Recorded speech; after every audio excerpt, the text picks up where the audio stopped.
Ano ang pinakamalaking pagkakamali ng baguhang breeder? Hindi kulang sa pera, kulang sa pasensya.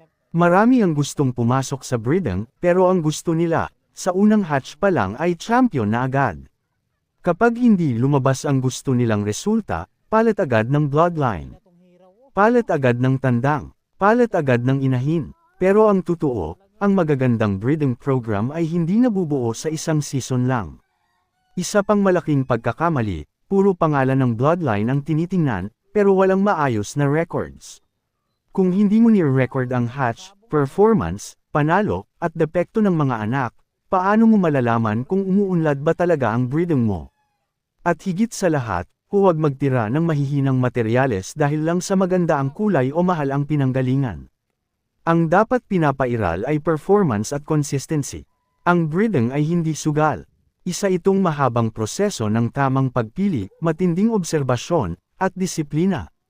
Ikaw, ano sa tingin mo ang pinakamalaking pagkakamali ng mga baguhang breeder? E-comment mo ang opinyon mo.